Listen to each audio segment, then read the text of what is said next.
I am so excited to share with you guys one of my all-time favorite films. So let's talk about what makes Meet the Robinsons such a great movie and why after all these years I still love it so much. Welcome to the channel, my friends, where we take basic storytelling and writing principles and apply them to some of our favorite movies.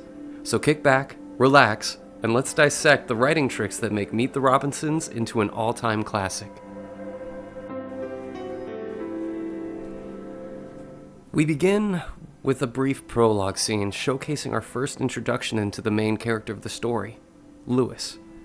In this scene, we see that he's being dropped off at an orphanage, which is one of the most important details for our character and will inform not just the rest of his life, but the major themes and messages of Meet the Robinsons. In addition to immediately building the character of Lewis, this scene also serves as the first plant. This movie is fantastic at using plants and payoffs, and this is a recurring topic that we're going to talk about a lot as this particular video goes on.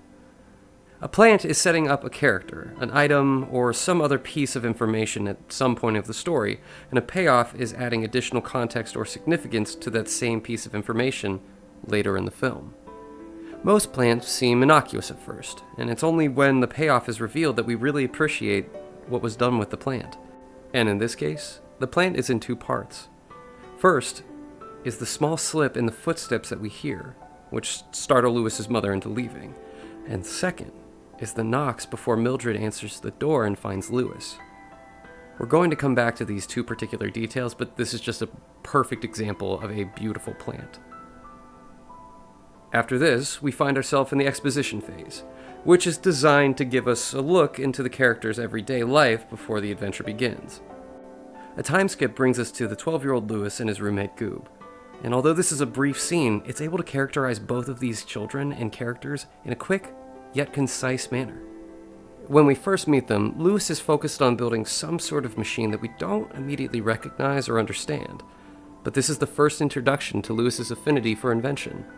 You see, at his core, Lewis is an inventor, and this is one of the core traits of his character that's established as soon as we meet him. Lewis is the movie's primary example of a three-dimensional character, which is the most developed character in the film. You see, Lewis is at the forefront of the conflict, and he's the one who goes through all the character arcs as the story progresses, and as he learns, he becomes a more fleshed-out individual. Most character arcs are in some way deeply intertwined with the central theme or message of the movie, and in this case, Lewis's character arc primarily centers around his own confidence and his ability to cope with failure. At the same time, we're introduced to Goob. And throughout the course of the movie, Goob will serve as an avatar for the dark side of this message. But right now, we just see him as a regular kid. Goob's talking about baseball and helping Lewis with his invention, even if he doesn't completely understand what he's doing. As of the moment right now, in the film, Goob just seems like a normal kid that we have no reason to dislike. After Lewis finishes with the invention, he's ushered downstairs by Mildred, who is one of the most prominent two-dimensional characters in the movie. A two-dimensional character is designed to serve a specific purpose in the story, even if they don't get much growth or development beyond their designated role. I like to think of these types of characters as archetypes, who often have a stock motivation and characterization that can be pulled out of a box and applied to a lot of different situations. In Mildred's case, her motivation is simple.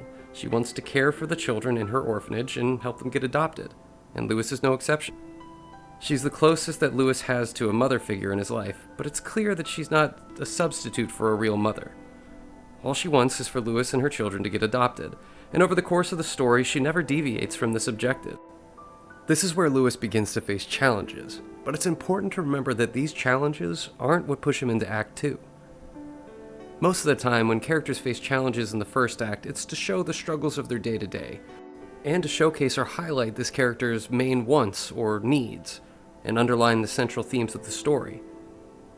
This is where we get into Lewis's first physical challenge of the story. Physical challenges are meant to test strength, skill, or in Lewis's case, intellect. You see, Lewis is brilliant, and this is evident from his first seconds on the screen, and most of his physical challenges are meant to test his intelligence, but he's much more acclimated to science and math rather than social intelligence. It's here we're introduced to one of the challenges that Lewis faces every single day, adoption interviews. In this specific case, it's with the Harringtons, where Lewis is very excited to show him his brand new invention.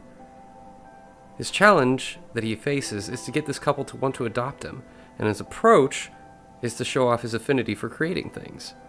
In this specific case, an automatic peanut butter and jelly maker.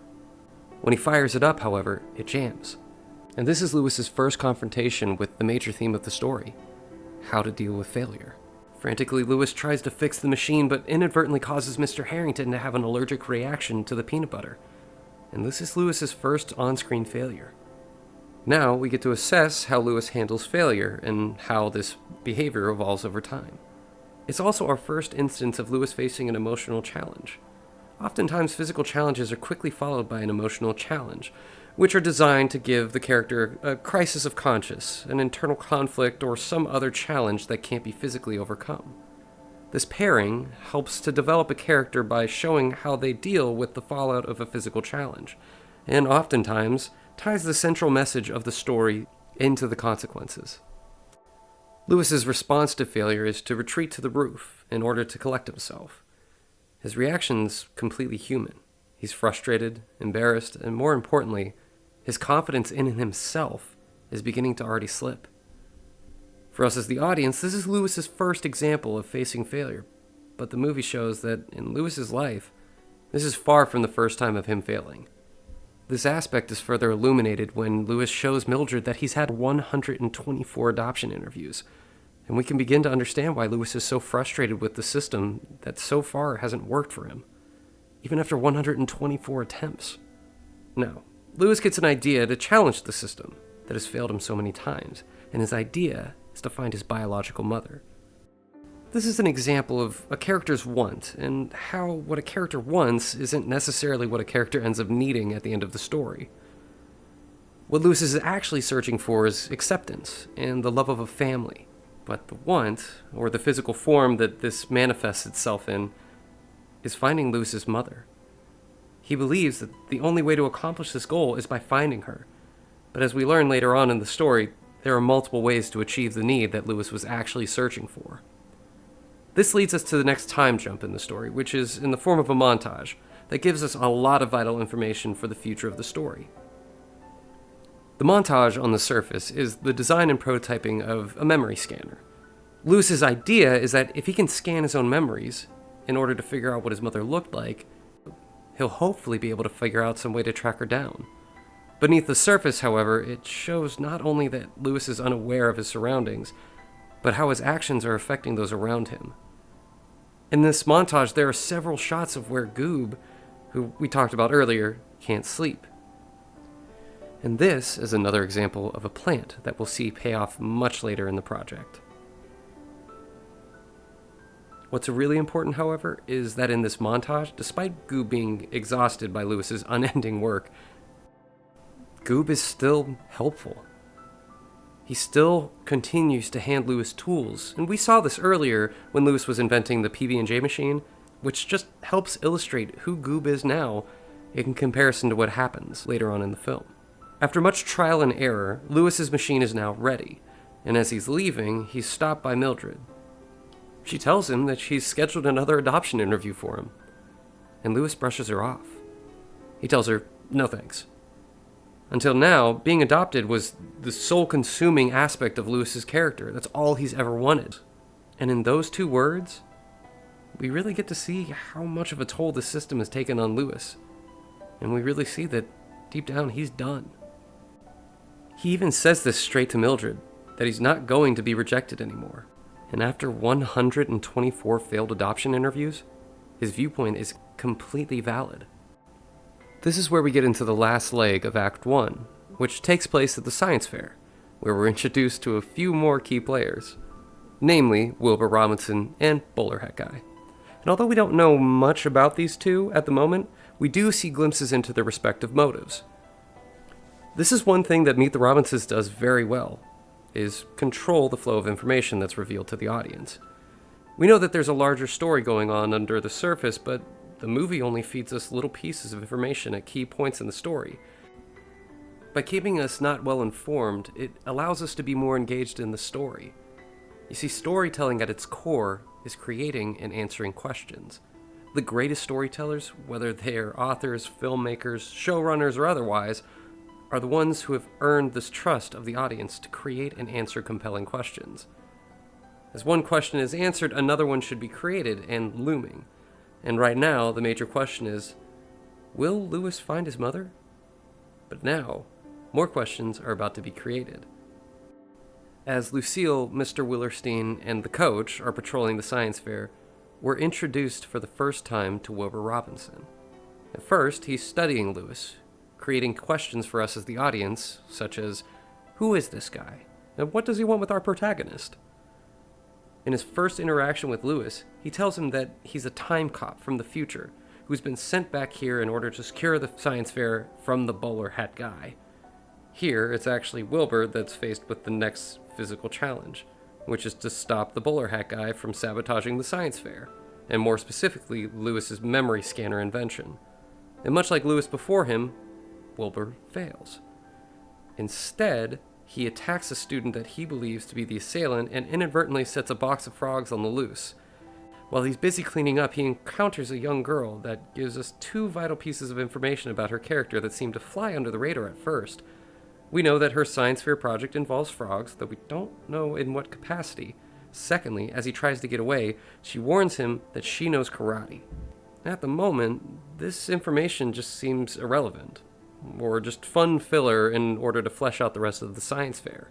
But what's happening under the surface is actually a brilliant set of plants that we don't really fully understand, realize, or appreciate in the moment.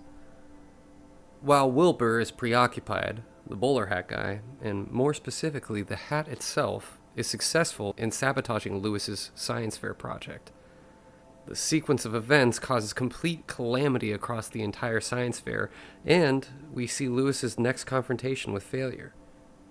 Lewis inadvertently causes the eruption of a model volcano, which then turns into the release of a farm of fire ants, which then sets off a sprinkler system and ruins the event. Here, Lewis had the physical challenge of creating and operating a working memory scanner, and is followed by the emotional challenge of this being yet another failure. Lewis, in his rage, storms out, and we linger on the science fair, just long enough to see the bowler hat guy repair and, more importantly, steal the memory scanner. This creates more questions, which keeps us intrigued because now we want to know why this machine was so significant, why it had to be sabotaged, and more importantly, why this guy in particular wants it. We can infer that since it had to be sabotaged that the original design works, but we could never predict the impact that this would have on not just Lewis's future, but the future of his world. On the rooftop, we see Lewis's next method of coping with failure, and this time it goes beyond simple frustration. He rips the pages out of his journal in a fit of rage because it's important to remember that Lewis hasn't just failed to make a working prototype for the science fair. He's failed to figure out what his mother looks like, and how to find her. This conflict isn't about a broken machine, it's about his desire to find family and figure out why his mother abandoned him. Wilbur asks Lewis to return to the science fair and fix the memory scanner. Lewis, needing some convincing because he just went through a traumatic failure and really doesn't have any interest in inventing again, asks Wilbur to prove that he's from the future, and if he can do that, then he'll return to the science fair and fix the memory scanner. Wilbur, uncertain about how to necessarily go about this in a sophisticated way, takes Lewis to the future. And this is where Lewis's world is turned completely upside down. Even though Lewis never anticipated failing at the science fair, failure has always been a part of Lewis's everyday, and nothing had happened to challenge his understanding of the world as he knew it, which is how we know that the science fair is still taking place in Act 1. You see, when Lewis visits the future, his perspective is completely changed. He's now facing a new world with new challenges that he's never had to address before. This is where we're brought into our next physical challenge, which happens after Lewis and Wilbur get into a fight about Wilbur not taking Lewis back to the past to stop his mother from giving him up. The two fight for control of the time machine, and this is meant to make us fear for the consequences of this action, as many physical challenges are often designed to do. Not only could the two get seriously hurt, but as we come to find out, they wreck the time machine and strand Lewis in the future, altering the course of the whole plan. Meanwhile, we visit back to the B plot, where Bowler Hat Guy is taking a meeting with Inventco, the company that can fund and mass produce this memory scanner if his pitch is successful. This meeting actually gives us a significant amount of insight into the Bowler Hat Guy's character. Up until now, he's been this nameless, menacing force that's threatened Lewis and Wilbur for reasons unknown. Now, we find out he's not quite as cunning as we were once led to believe. He fumbles his way through a conversation with the receptionist, struggles to tell time, and most importantly, confides in Doris, the mechanical bowler hat that's been helping him. It's here where we get the idea that maybe the Bowler Hat Guy isn't the mastermind of this operation. We see that he's insecure, unsure of himself, and it's the hat that actually gives him the confidence to continue and comes up with a plan to help him. This is much more evident when Bowler Hat Guy goes into the pitch meeting, and we find out that he doesn't actually know how to work the machine, which leads him to his own physical challenge. His physical challenge is to sell this device, which he knows nothing about. But what makes him a two-dimensional character, at least at this point in time, it's that he doesn't have an accompanying emotional challenge. At this point in the story, the Bowler Hat Guy is still two-dimensional. Even though he's got a magnetic and very interesting personality, we don't see him do any sort of introspection or self-reflection at this point in the story. His response to failure is to find Lewis and to force him to repair the machine. But he's never really broken up about it. But, as we'll see later, his character develops beyond this point. Meanwhile, in the future, we're introduced to our next set of plants. When Wilbur and Lewis wheel the time machine into the garage, Wilbur tells Lewis that he has till tomorrow morning to fix it, which ultimately turns into Lewis's next physical and emotional challenge. It's physical in the sense that it tests his intelligence, but it's mental and emotional in the sense that it once again forces him to confront his own confidence and potential of failure. You see, it's Lewis's worst character flaw, which is the inability to deal with failure, tested by this assignment. The plant, however, comes when we meet Carl, Wilbur's friend and personal assistant. When Carl meets Lewis, he's immediately terrified and runs off. Shortly following this, Wilbur puts a hat on Lewis, claiming that his hair is a dead giveaway and that he's from the past. And again, neither of these details are fully explored, but they force us as the audience to ask more questions about whether or not there's something more going on here. And this is such a good movie, in part because we trust the film to explain these plants later.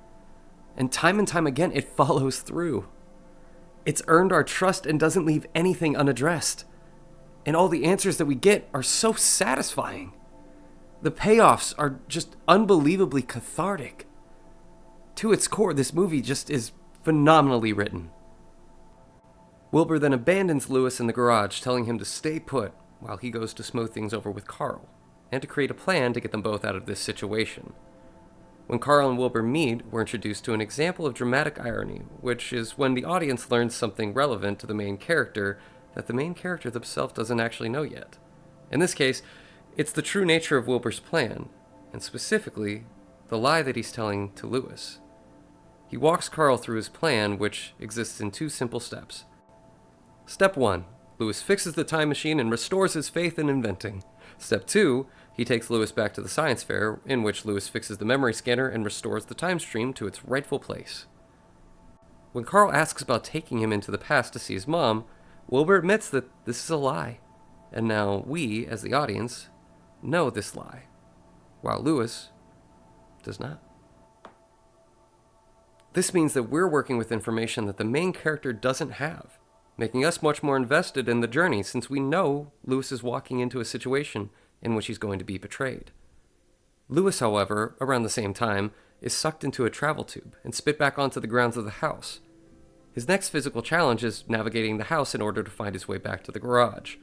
Here, Lewis meets a collection of interesting figures as he makes his way through the family, and the sequence is where Meet the Robinsons is soaked with plants.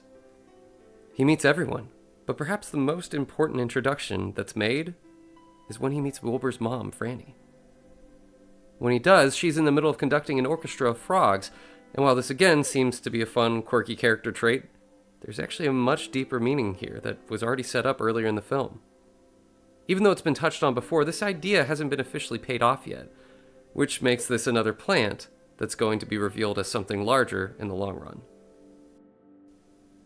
This is where we jump back to the bowler hat guy.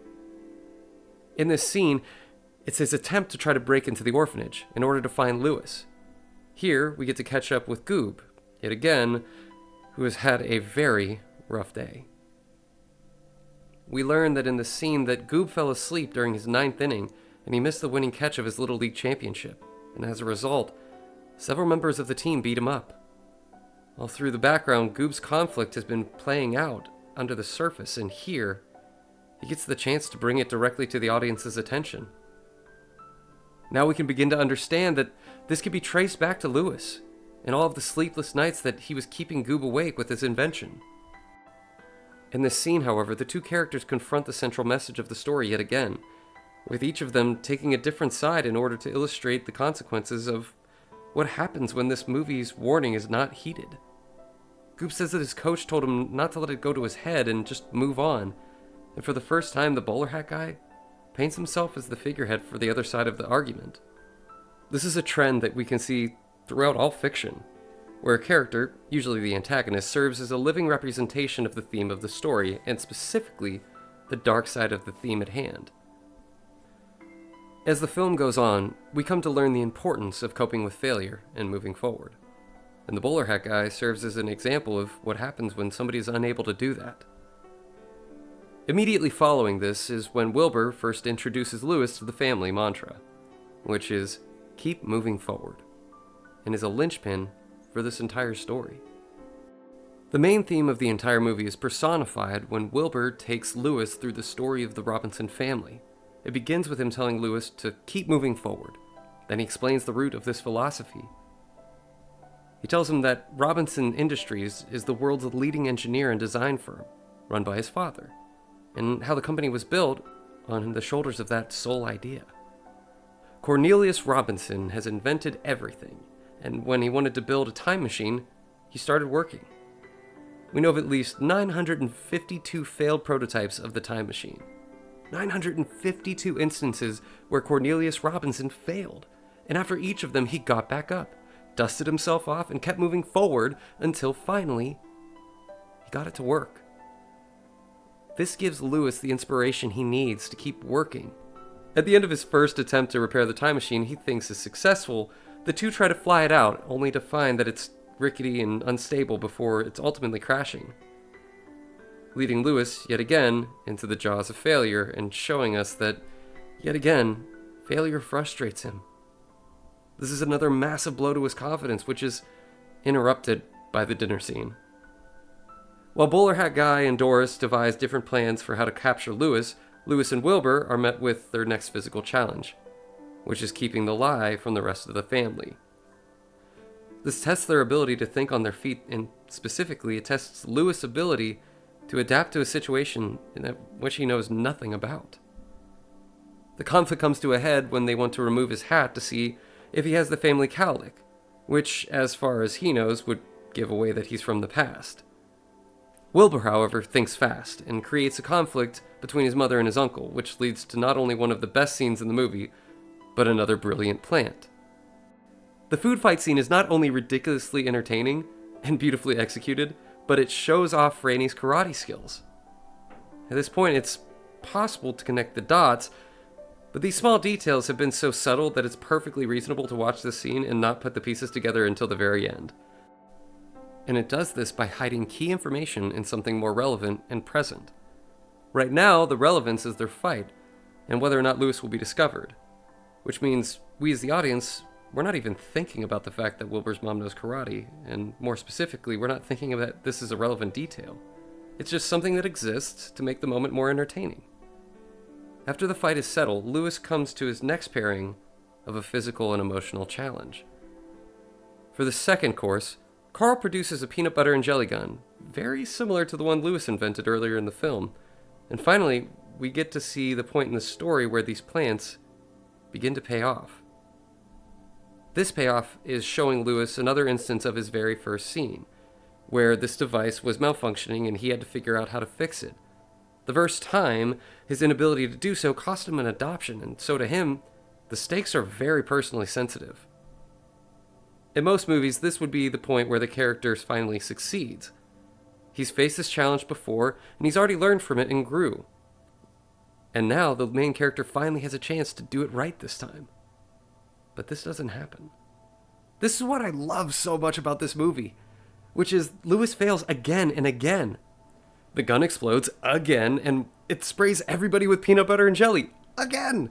The very same thing that caused him to be reprimanded and fail another interview just a few short days ago. Lewis immediately apologizes. He buries his head in his hands. But to his surprise, for the first time in his life, his failure isn't admonished. Instead, his failure is celebrated as a lesson for a sign of growth, which is completely unheard of for Lewis. This family still loves him, even though he failed. In fact, they love him for trying and being willing to confront failure head on. And for the first time in Lewis's life, maybe failure isn't so bad. The message here is that if you fail, figure out why, and then try again. This beautiful scene is then followed up by a dinosaur fight, which is one of the best action sequences that the movie has to offer, and it is yet again another instance of us fearing for Lewis's physical safety. Even though the bowler hat guy tells the dinosaur that he needs Lewis alive, we as the audience still fear for the possibility that Lewis could get captured, or that somebody else in the family might get seriously hurt or killed. This fight is also a rapid-fire series of payoffs for the previous plants that were only set up just a few short minutes ago. Plants and payoffs aren't bound by any sort of time constraint, and sometimes a payoff comes just a few seconds after it was set up. And this is a perfect example of that. While Lewis was meeting the family, we learned about the octopus butler, Lefty, and we also learned about Aunt Billy's massive toy train, Uncle Gaston's affinity for cannons, and Uncle Art's pizza ship. Each one of these were set up in one sequence, and they're all paid off during the dinosaur fight, where each member of the family uses their strengths in order to save Lewis from the T-Rex. After the fight, Lewis isn't only confronted with his next emotional challenge, but he's also faced with his want versus his need. At this point, Franny has learned that Lewis is an orphan, and after the fight, she asks him if Lewis wants to be a part of the Robinsons. Lewis's desire is to be a part of a family, and he's actually getting closer to his need in the moment, but he's still not quite there. His want is to be accepted into a family, but he doesn't yet know how this need is supposed to take place. So he accepts their offer, believing that this would be the solution to his problems. In this sequence of events, we see Wilbur panic and rip off the hat that Lewis was wearing. We see all the Robinsons immediately react with fear and then frustration towards Wilbur. In response, and for reasons unknown to us, and more importantly to Lewis, they tell him that he has to return to his own time. We as the audience assume that this is the payoff for all the hats that Wilbur was forcing Lewis to wear, but we'll find out later on that this isn't the full story. As far as Lewis is concerned, he's just been rejected for adoption for the 125th time. And on top of this, he learned that his only true friend Wilbur has been lying to him the entire time. Wilbur's lies exposed, paying off the previous plant, and also executing the dramatic irony that we as the audience knew was bound to break. Lewis's response once again is to run off, where he's met by the bowler hat guy. And here is where we finally get the answers to so many questions that have been building up around this supporting character. Until now, we've never really gotten a clear answer to his motivations, his identity, or anything aside from the fact that he just stole a time machine, and for some reason or another, he needed a working memory scanner. The scene also pays off multiple plants that were set up earlier in the first act, specifically pertaining to Lewis's roommate, Goob. We learn that Bowler Hat Guy is in fact Goob, and that Goob's life went downhill after failing to make the winning catch of the Little League Championship. This failure turned him into a bitter, angry child that nobody wanted to adopt, and this is where we're met with the true explanation of what it means to be held back by your failures. This is also where we come to learn about not only Goob's past, but Lewis's future as well. It's revealed in the scene that Wilbur's father Cornelius and Lewis are actually one and the same, which affirms to us something that we've known deep down all along, that Lewis is a brilliant inventor and he's capable of amazing things, so long as he remembers to keep moving forward. This reveal is also important because it begins to instill confidence in Lewis that we'll get to see play out later on, namely in Lewis knowing that he's not only the father of Wilbur and the wonderful family that he's met, but the beautiful future that he helps create. It's also where Lewis fully understands the meaning of keep moving forward because he's facing an avatar of what happens when you don't. We also get a brief explanation surrounding Doris's origin, which is that she was designed by Lewis to aid humanity, but she felt enslaved and wanted revenge on Lewis after Lewis tried to shut her down. The motivation for Doris is very simple, and this works as a concise way to create an origin for this character who doesn't need much more than this. Goob's origin is meant to be the more emotional of the two, and if the film also tried to give Doris a deeply conflicting story, then it might have diluted from the meaning of Goob's downfall and overstuffed the film with unnecessary emotional complexity. Overall, this is a nice way to give Doris an adequate explanation without letting her overshadow Goob, who is meant to, again, represent what happens if the theme isn't learned.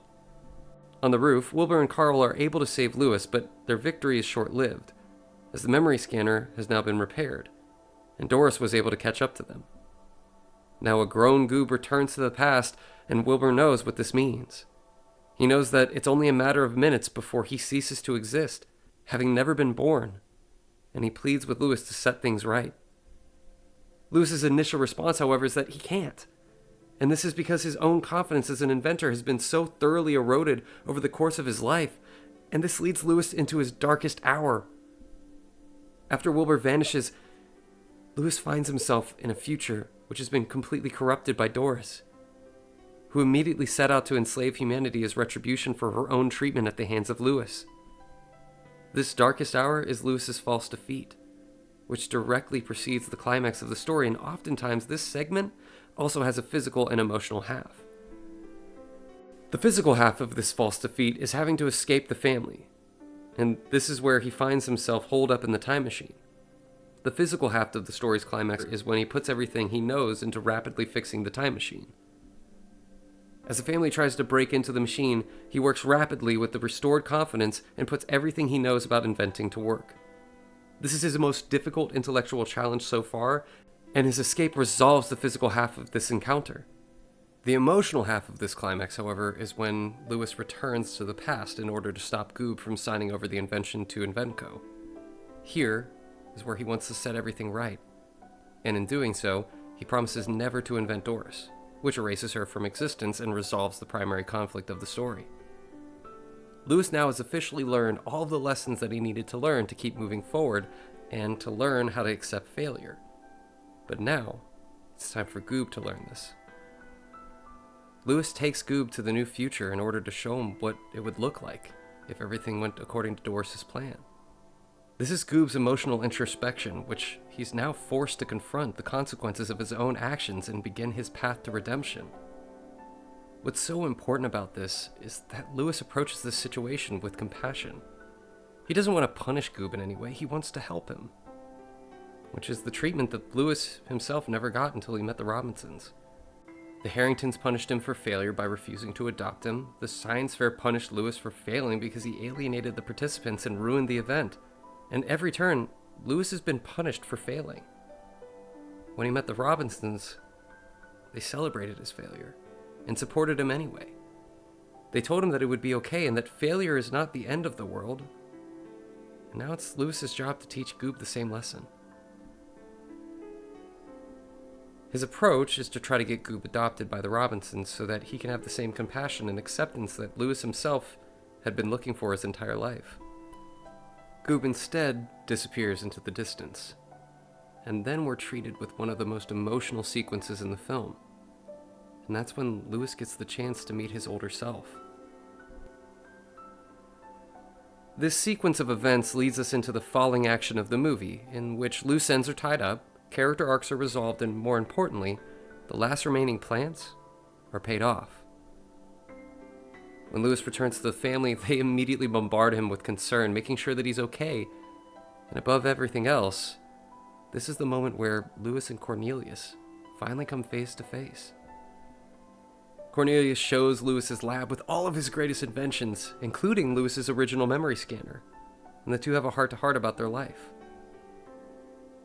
Before going back to the past, however, Wilbur takes Lewis to the day that he was left at the orphanage, bringing Lewis's character arc full circle. Now, Lewis has a decision to make. When he began this journey, he didn't have a family, and all he ever wanted was to be a part of one. Now he has two that he can choose from. You see, he has the chance to stop his mother, and to reunite them, or even stop her from giving him up. But now he knows that in doing so, it would cost him the Robinsons. Lewis would never go on the journey that built this incredible family for him. If he decides to stay, would he actually get what he really wanted the whole time?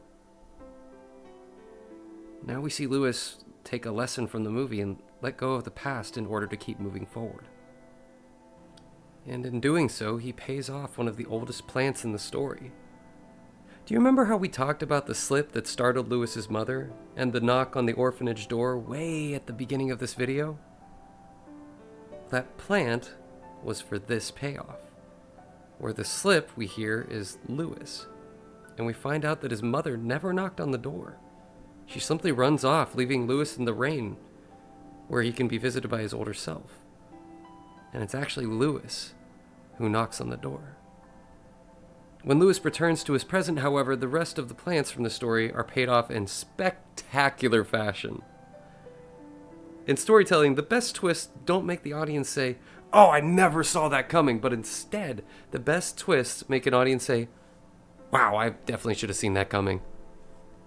When Lewis uses the memory scanner, he doesn't do it on himself, but instead he lets one of the judges volunteer.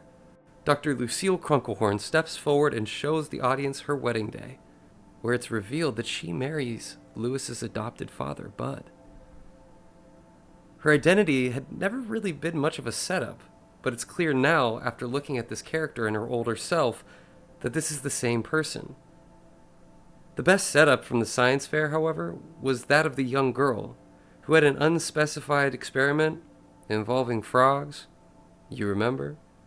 Well, here, we meet that young girl again, who reveals that she teaches frogs how to sing. And at this point, it becomes evidently clear that this is Wilbur's mother, and that all the pieces have been sitting in front of us the entire time. When we first watched the science fair, we were preoccupied with learning about Wilbur and the bowler hat guy. And we never stopped to wonder if this seemingly inconspicuous random little girl could have been so important to the story. And even if we did, we didn't have the necessary information to figure this out for ourselves at the time, because we hadn't really been introduced to adult Franny yet. Some people probably put it together as early as the dinner scene using the frogs and the karate as cues, but not everyone did, well, especially me. But that's what makes this such an amazing payoff. It's arguably one of my favorite ones in the entire film. Next up, we get to meet Lewis's new normal. He gets adopted by Bud and Lucille, who we now at this point have learned that they both have their own affinity for science, and they guide Lewis into his new normal. In the end, Lewis gets adopted, and they show him what would eventually become the lab that he saw in the future for himself. And this leads to one of my favorite shots in the whole movie. Okay, I know I've been saying that a lot, but my favorite shot in the movie, full of fantastic shots that we've talked about, is this one right here. Because this is where we get to watch Lewis's office expand over time. And I love it specifically because of the trash can at his side. As time goes on, Lewis accumulates more and more crumpled pieces of paper. Each one of these pages is a failed idea or something that didn't work out. And you start to see that there are so many of them. Lewis, however, has learned that failure isn't a bad thing, and that after each one of these failures, he kept moving forward. And this is such a concise way to show the audience just how often an amazing person, an amazing inventor who built such amazing things, fails. And he does it so freely and just keeps moving forward. Now, I love this movie for a lot of reasons, but above all, it's that it's amazingly written and executed to absolute perfection. Each scene serves a purpose, even if that purpose isn't immediately noticeable on the surface.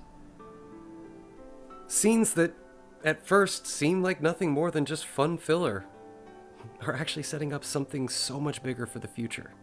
And the themes of this story are ubiquitous enough to apply to almost any situation. Failure is not a bad thing. Failure is not the enemy, it's just a fact of life that we have to all live with. When we fail, we can either let it keep us down, like Goob, and suffer the consequences, or we can learn to let it go of all these insecurities. We can all learn to keep moving forward even when it feels like the world is ending. And this movie, no matter how old it gets, will always serve as a reminder of that. Whew. So, I just want to say thank you for joining us today, my friends. I hope you enjoyed this analysis of Meet the Robinsons in 3 acts, and please be sure to let us know what other stories and movies you'd like to see covered in this format. Be well, my friends. Go out into the world. Don't be afraid to fail. And when you do, just be sure you keep moving forward.